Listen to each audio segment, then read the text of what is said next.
बहुत खुशी हो रही है कि आपको और आपके पूरे परिवार को हमारा परिवार देखने की हमेशा उत्सुकता रहती है। ये मैसेज भेजने के लिए आपका तहे दिल से शुक्रिया। तो चलिए आज मेल्स और मैसेजेस पढ़ने से विराम लेते हैं और जी टीवी पर प्रसारित होने वाले सारे शोज की जानकारी दे देती हूँ। तो सबसे पहले शाम 7 बजे आएगा शो बस इतना सा ख्वाब।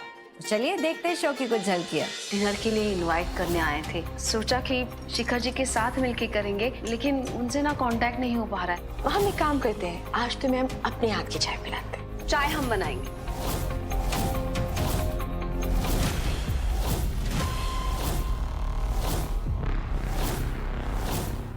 फिर रात 7:30 बजे देखिए शो कैसे मुझे तुम मिल गए। चलिए देखते हैं शो की कुछ झलकियाँ।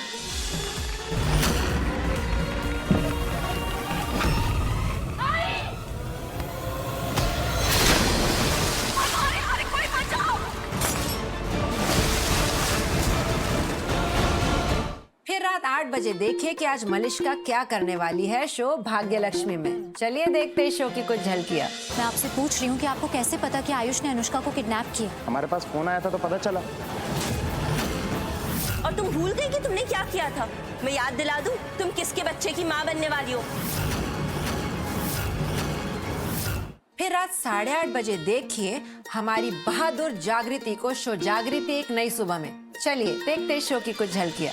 इस बार तुम्हें इतिहास याद दिलाने के लिए हम तुम्हारी शादी में बारात भेजेंगे। हमने हमेशा ये दिन का सपना देखे थे, एक दिन हमारी आसमान का तारा हमारी बस्ती पर आ ही जाएगा। देखो हमारे पास आ गए। कैसी बारात जो तुम्हारी शादी में मचाएगी कोहरा।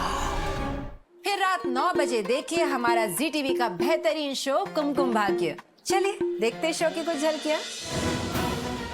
भर दो मेरी मांग, तुम्हारे नाम के कुमकुम को इतना भाग्य बनाना चाहती हूँ, बना दो मुझे अपना।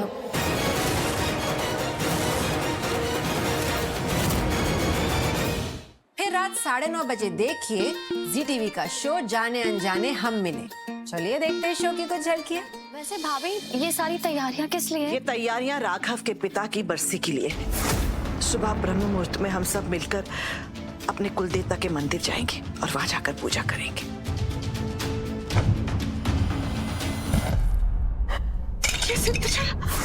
क्षमा कर दीजिए भाई साहब, मैं आपको इस बात से जल से स्नान नहीं कर पाऊँ। नहीं बुआ जी, अगर ये पापा की बरसी का अहम हिस्सा है तो सिद्ध जल मैं लेकर आऊंगी। मुझे तो नहीं लगता कि तुम सिद्ध जल समय पर ला पाओगी।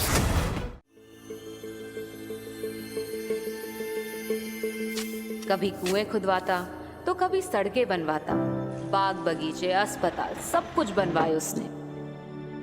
उस राजा के समय उस राज्य का इतना विकास हुआ कि दूसरे राज्यों वाले उस राज्य को गर्व से देखा करते थे और उस राज्य में बस जाने के सपने देखा करते थे।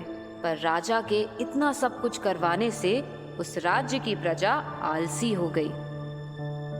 उन्हें लगने लगा कि हमें कुछ करने की जरूरत नहीं है, सब कुछ राजा करवा देता है।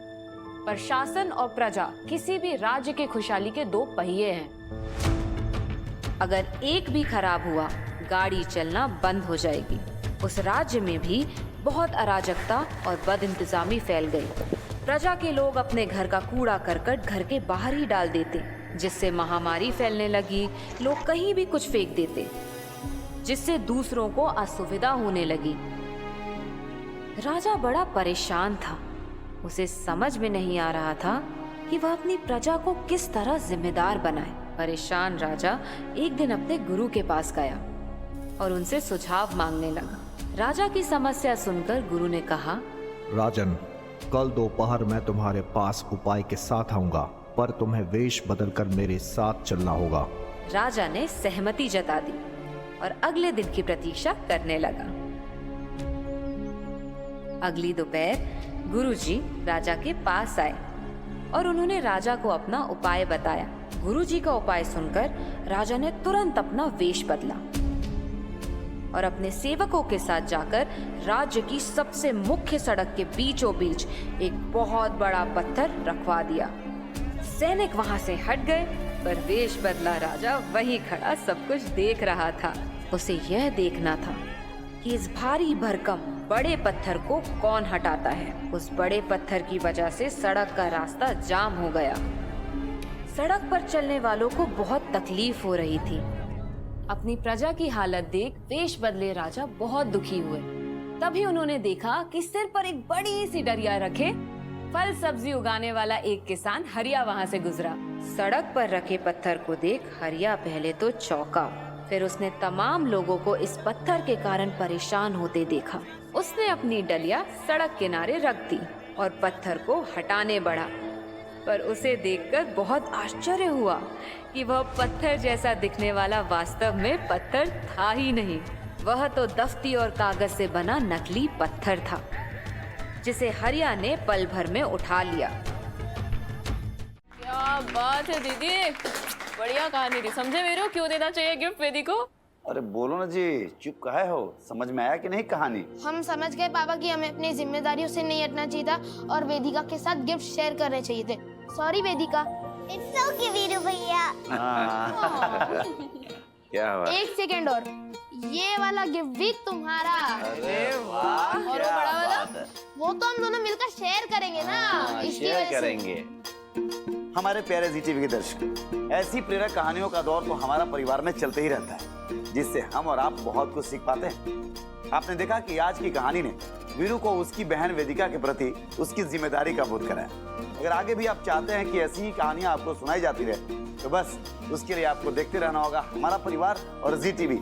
और एक बात, जी टीवी के किसी भी शो से संबंधित अगर आप कोई भी सुझाव, विचार, प्रशंसा, शिकायत भेजना चाहते हैं तो हमें लिख दीजिए हमारा परिवार के ईमेल और व्हाट्सएप पर। हम आपके सुझाव और शिकायत का करते हैं इंतजार, बन के आपका सूत्रधार, क्योंकि प्यार से भरा संसार दिखाएगा हमारा परिवार। जय हिंद।